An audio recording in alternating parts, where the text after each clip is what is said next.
અમદાવાદમાં ભગવાન જગન્નાથજીની 148મી રથયાત્રાનું આયોજન છે તો ભગવાનને આજે ખીચડીનો ભોગ ધરાવાશે। ઔષધ ભોજન તરીકે ખીચડીનો ભોગ ધરાવવામાં આવે છે। ભગવાન પુનઃ સ્વસ્થ થઈ શકે તે માટે ખીચડી ખવડાવવામાં આવે છે। ભગવાનના સારા આરોગ્ય માટે ખીચડીનો પ્રસાદ કરાય છે। ભક્તિભાવથી ભરેલું સાદું ભોજન અને ભગવાન જે બીમાર પડ્યા છે, આપણે પણ બીમાર પડીએ તો ખીચડી જ ખાઈએ, બસ એવો જ ભાવ ભક્તિભાવથી રથયાત્રા પહેલા ભોગ રૂપે ખીચડી ચઢાવી ભક્તોમાં પ્રસાદ રૂપે તેનું વિતરણ કરાય છે। ભગવાન જગન્નાથજી જ્યારે નગરચર્યાએ નીકળતા હોય છે ત્યારે તેમને ખીચડીનો ભોગ ધરાવવામાં આવતો હોય છે।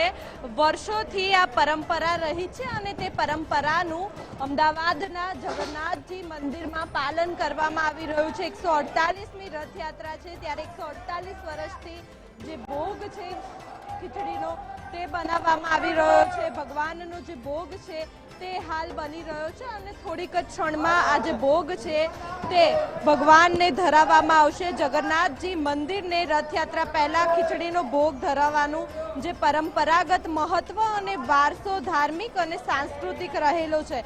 ખાસ કરીને વાત કરીએ તો રથયાત્રા પહેલા જે પ્રસંગ આવે છે તેને સ્થાન યાત્રા કહે છે અને તે પછી ભગવાન થોડા દિવસ માટે અનાસાર રહે છે અને તેના જ કારણે અનાસાર ભોગ તરીકે ખીચડીનો ભોગ જે છે તે ભગવાનને ધરાવવામાં આવતો હોય છે। સ્થાન યાત્રા વખતે ભગવાનને ઠંડા જળથી વિશેષ રીતે સ્નાન કરાવવામાં આવતું હોય છે અને તેના જ કારણે ભગવાન તાવથી પીડિત થાય છે અને તાવમાં ખાસ કરીને હળવું ભોજન આપવામાં આવતું હોય છે। તે જ રીતે ભગવાનને પણ આ આરોગ્યદાયક જે ખીચડી છે તે બનાવવામાં આવી રહી છે। આ ખીચડીનો જે પ્રસાદ છે તે તૈયાર થઈ રહ્યો છે, જેમાં ખાસ કરીને કોરા કે પછી ટોપરું ખાસ કરીને આ પ્રસાદમાં ઉમેરવામાં આવે છે અને થોડીક જ ક્ષણમાં ભગવાનને આ ખીચડાનો જે સ્પેશિયલ ભોગ છે તે ધરાવવામાં આવશે। કેમેરામેન નિકુંજ સાથે માનસી પટેલ, ગુજરાત ફર્સ્ટ, અમદાવાદ।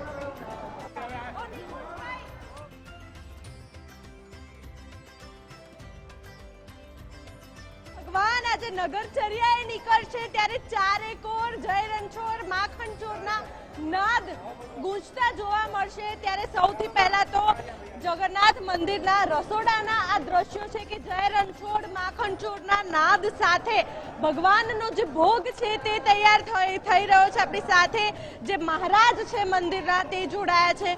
મહારાજજી, ભગવાનનો જે ખીચડાનો પ્રસાદ તૈયાર થઈ રહ્યો છે, આ વર્ષોની પરંપરા રહી છે, શું કારણ છે આ માટેનું?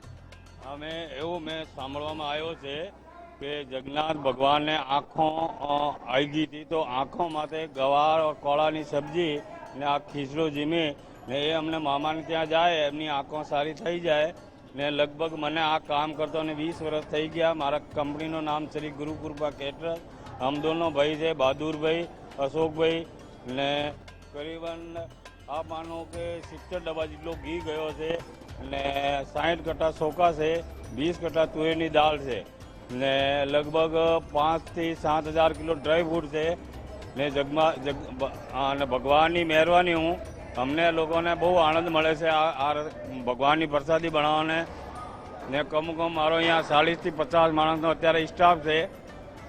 બિલકુલ, આપણી સાથે અન્ય લોકો પણ છે। આપનું નામ? प्रद्युमन। प्रद्युमन जी, कितना प्रसाद बनाने में आप भी सहायता कर रहे हो, कैसा लग रहा है? ये बहुत अच्छा लग रहा है कि इधर हम 20 साल से ये काम कर रहे हैं और ये बहुत अच्छा लग रहा है कि हम भगवान को ये प्रसाद खिलाने में और हमको वो भी खुशी हो रही है कि सामने इसमें हम घी का डब्बे है, प्रसाद वगैरह सब डालते हैं और गुरु कृपा कर। मेरा नाम प्रद्युमन सिंह है। બિલકુલ, આપણી સાથે અન્ય લોકો પણ જોડાયા છે, આપ શું કહેશો? जगन्नाथ भगवान की जो रथ यात्रा है, हमें हमारा काम करवानो उत्सव थाय छे और हमारो मन और लगन से काम करिए। जे अशोक भाई बहादुर भाई जे स्टाफ से हमें महाराज लोग जे बहुत दिल थी जे जगन्नाथ नो काम आवे तो हमने एवी प्रसन्नता था कि मन लगाई काम करो। हमें બિલકુલથી દ્રશ્યો બતાવીશ આપને અહીંયા રસોડાના કે ખાસ કરીને જે ભગવાનનો જે ભોગ છે તે બની રહ્યો છે। કોરાનું સ્પેશિયલ આ શાક છે કે આનો ભોગ ભગવાનને ધરાવવામાં આવશે। સાંસ્કૃતિક જે પરંપરા છે તે રહેલી છે, કારણ કે ખીચડી અને કોરાનું શાક એકદમ સાદું અને સાત્વિક ભોજન છે।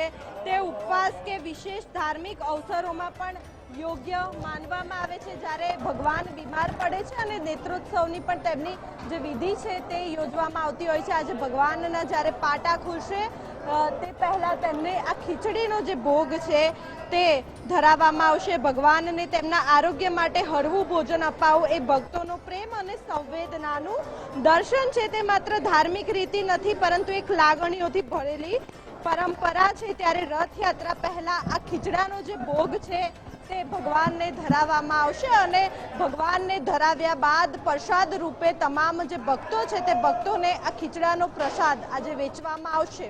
કેમેરામેન નિકુંજ સાથે માનસી પટેલ, ગુજરાત ફર્સ્ટ, અમદાવાદ.